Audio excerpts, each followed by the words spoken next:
Why is that your hiding corner? No. Just every time? Alright. It's just where I always stand. I see. Alright, well, what anyone else is more interested in seeing is this 1980 Stern, wow, I'm out of it. Yeah, Flight 2000, there we go. Yeah, I'm out of it. So this is a dead machine that I brought back to life, and since this is a retake of the video, because I can never do one without being interrupted, I'm not even going to bother trying to remember what I introduced on take 1 hour ago. This thing was brought back from the dead by redoing this trashed power supply and redoing all the boards and blah blah blah. But the point of this video is to document some weirdness with the VSU card, also known as the Voice Speech Unit. At least I think that's what VSU stands for. Seems to make sense. It's a daughter card that connects to the Stern SBU 300 soundboard. It is what generates the voices. Flight 2000 was the very first Stern game that had speech, and they did it differently than Williams and Bally. Williams and Bally would record samples, compress them, and then burn them onto a chip, which basically played them back kind of like a WAV file or an MP3. And Stern did it with the VSU card using a synthesis chip that actually would generate analog synthetic voice, not files, but patterns in real time, which is kind of fascinating. It was this chip here, made by TSI. These things apparently are really hard to find now. All the Stern arcade games that had speech used them, and I guess there were a few other machines that used them too, but not that many. And it's pretty unique. But you'll notice I have two. One of the reasons this game was left for dead is I guess speech never worked. There were a whole bunch of possible reasons as to why. They apparently switched cards, rebuilt part of the cards, never got it working, and I finally figured out why. Now I've got two cards, but they're different.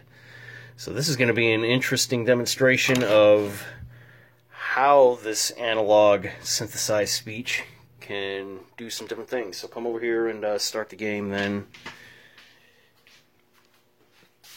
Credit button. Come on.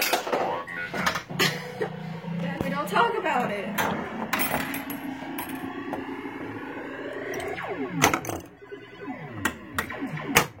You know what? Here, let me turn the volume up a little bit. Oh, electrocution hazard. Alright. So I've rebuilt the sound card. Recapped it. Got some good bass coming out of here now, but what we want to do is actually, let's I want to demonstrate, so you got the B. So we got blast.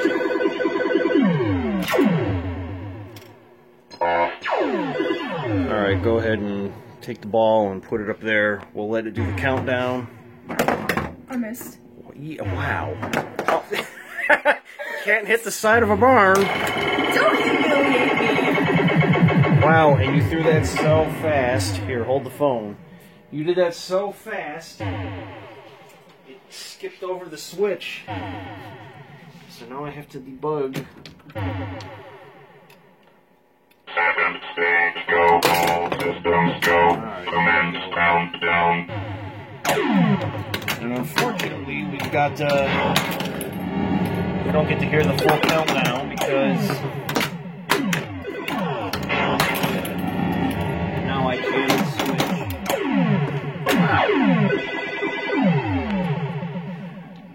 Oh, the fun things that happen when you do pinball things on one take.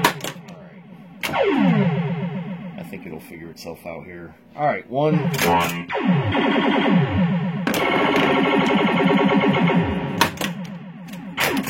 There we go.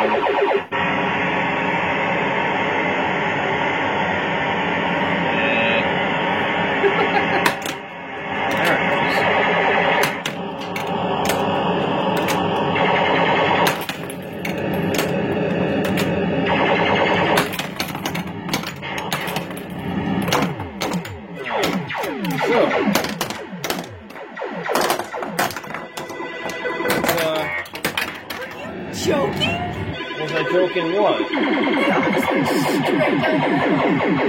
that's what happens. Alright, so let's turn it off. Hold the phone. Hold the phone, he says, the old cliche. So what I'm going to do now is switch this VSU card with the other one.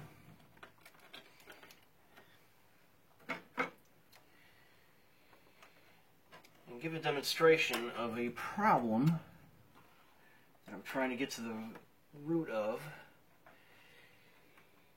Can't quite get this thing to release off the pin. Alright, come on. You didn't give me this grief earlier. But of course, now that the camera's rolling, I got to look like a monkey. Alright.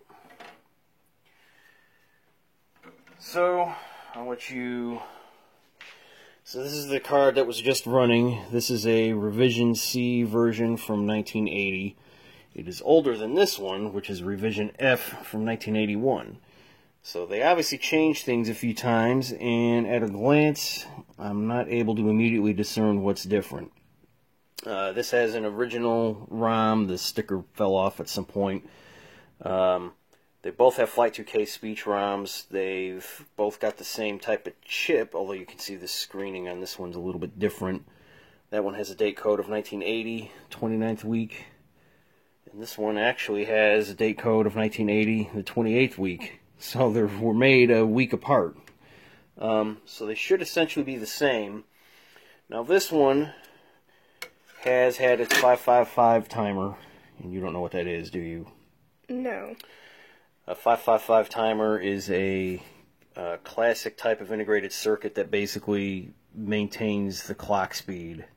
Remember how I had the probe on there and it was, you know, detecting the beat patterns? The 555 timer is a classic method of driving the rate that those beeps should happen.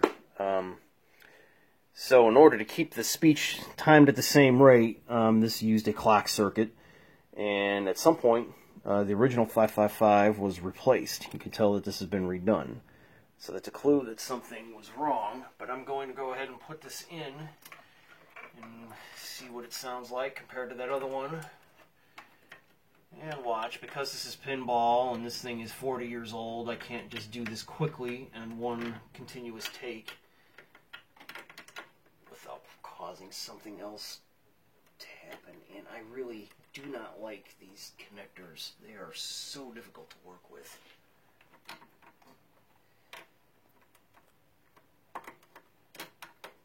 They're not forgiving, is what I should say. Alright. Let's, I think that's in straight. Alright. Should be good enough. Let's turn around.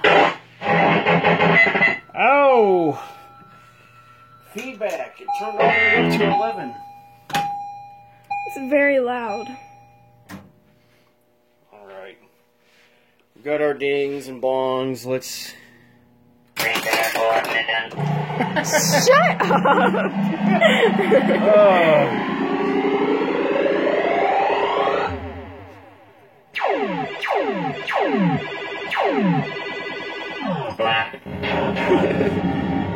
There's the old splat, as they say. Huh. And apparently,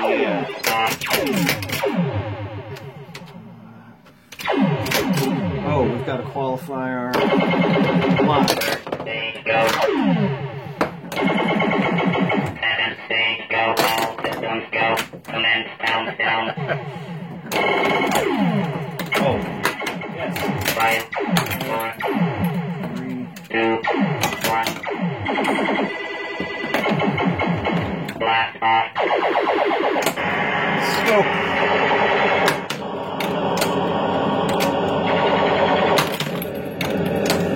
I think the sound is the same. It's just the speech is completely different. So,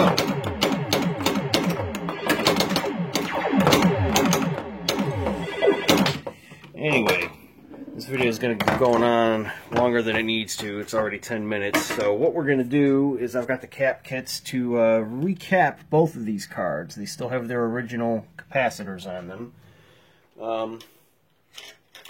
Going Gonna redo them both and see what, if anything, changes on the voice synthesis. I'm expecting this one probably won't change much, if at all. That sounds pretty authentic, like what it was supposed to. This one, our Chipmunk card, as amusing as that is, I almost hate to change it, but I know it's probably not right. So it'll be an interesting experiment to see if it's the capacitors or that 555 still being bad or something else. So we'll change those out and report back. Do you want to do them or no? Sure. Sure? Well, don't look so I spaced couldn't- out. I couldn't- You put on the spot? I didn't know what you were talking about. Oh, yeah. Yeah, she gets us honest, folks. I'm not exactly 100% there today either. But anyhow, alright. We'll see where this goes and report back.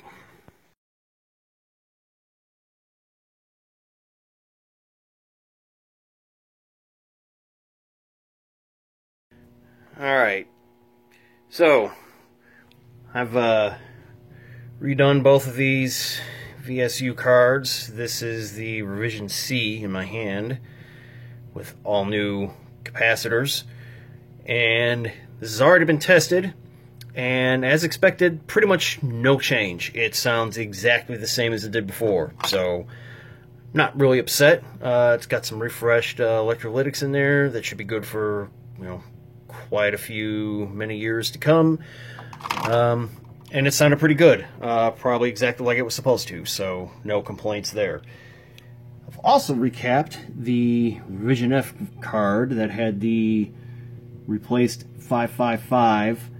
I replaced the electrolytics first, and that also had no change. It still sounded like a Chipmunk. So, on the suspicion of a couple much more knowledgeable people than I am, with some electronics background, they suggested that this cap, C27, not this one here, which is C11, but this other one here, that is currently that little yellow drop, it was originally a glass cap, right there, C27. That's the original one, that glass, that's what it was originally. They said that that affects the timing circuit, and that could affect the pitch, and if it were in fact effective, go ahead and change that with a 470 microfarad capacitor. So that's what I've done, and it hasn't fixed it, but it's not quite a Chipmunk either. Prepare for ignition.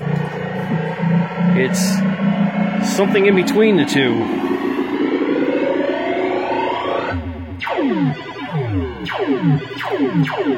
Blast. Off. Stage go. Second stage go. All systems go. Commence countdown. 1.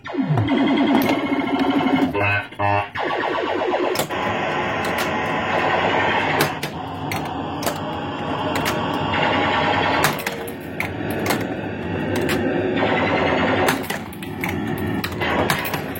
Anyway,